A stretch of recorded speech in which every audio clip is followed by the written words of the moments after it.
Hello साथियों, नमस्कार। मैं एडवोकेट अजीत यादव आपका फिर से अपने चैनल पर स्वागत करता हूं और आप सभी को बताना चाहता हूं कि मैं दिल्ली में एक प्रैक्टिसिंग एडवोकेट हूं और कंसिस्टेंट कंटेंट क्रिएटर हूं on the legal topic, social topic and political topics. तो मेरा प्रयास ये होता है कि जो भी आम जनता के, आम लोगों के जो प्रश्न हैं, कानून से संबंधित जो समस्या है,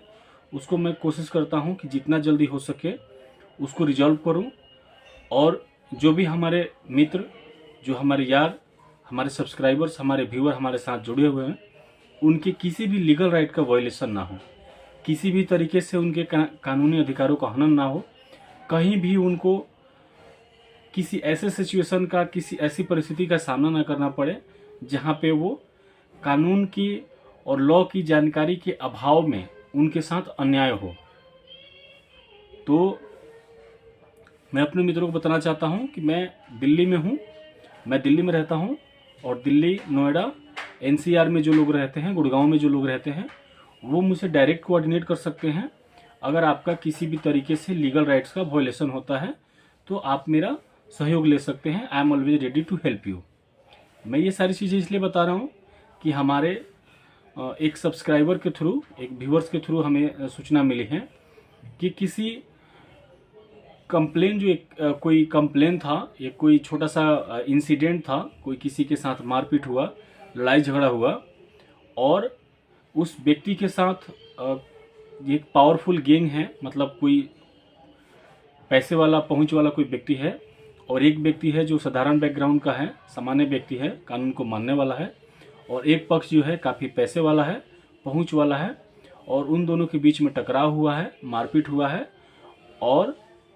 प्रभावशाली लोगों के प्रभाव में आके उनसे पैसा लेके जो भी संबंधित थाना है वो उनका रिपोर्ट नहीं दर्ज कर रहा है,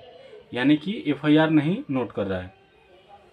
तो दिक्कत सबसे बड़ी क्या आती है कि जब तक एफआईआर नहीं दर्ज होगा, मामला कोर्ट में नहीं जाएगा और पुलिस अपनी मनमानी करेगी, जो भी पीड़ित पक्ष है उसको न्याय नहीं मिल पाएगा। साथियों, मैं आप सबको सिर्फ इतना बताना चाहता हूं कि मेरा यही नंबर है जो आप स्क्रीन पे देख रहे हैं, यही मेरा व्हाट्सअप नंबर है और आप मुझे कॉल करने में बिल्कुल ना हिचके। मैं हमेशा आपके कॉल को सुनने के लिए रेडी रहता हूं। जब भी आप कॉल या मैसेज करते हैं मैं तुरंत रिप्लाई करता हूं। और इस तरीके केस में जब भी आपको लगे कि आपके साथ अन्याय हुआ और जो कंसर्न पुलिस ऑफिसर है या पुलिस थाना है जो संबंधित, वो आपका एफआईआर तक नहीं दर्ज कर रहा है, तो सबसे पहले आप हमें सूचित करें। क्योंकि अगर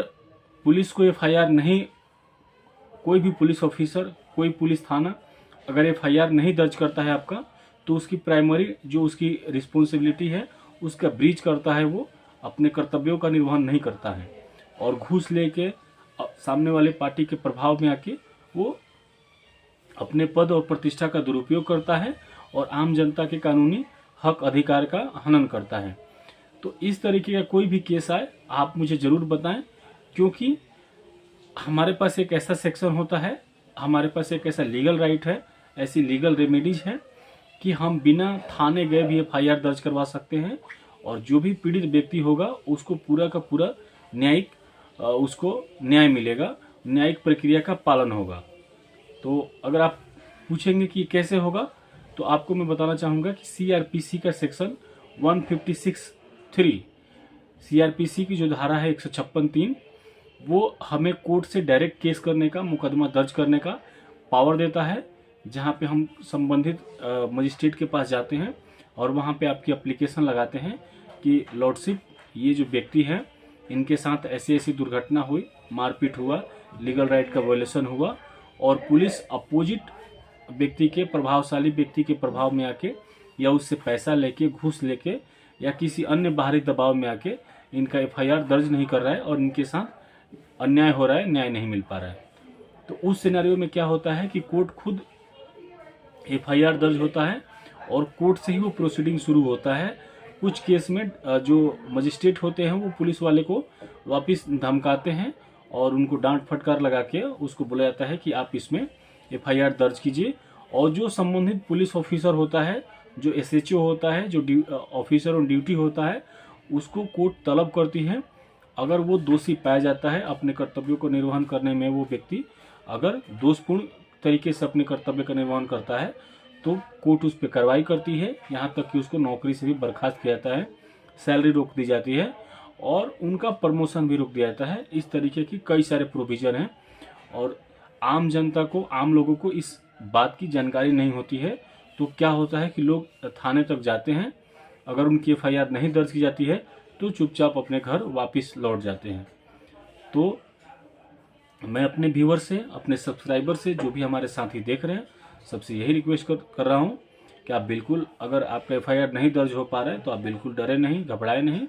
और आप मेरे दिए हुए नंबर पे संपर्क करें। और अगर आप दिल्ली NCR में हैं, दिल्ली NCR का मतलब कि दिल्ली, गुड़गांव, नोएडा, फरीदाबाद, गाजियाबाद,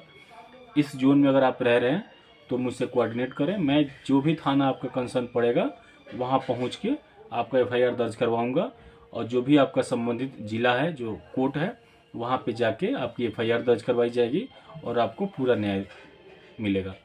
तो आई होप कि आप समझ गए होंगे और आगे से आपके कानूनी अधिकारों का जब भी हनन हो तो आप मेरा नंबर ज़रूर याद रखें।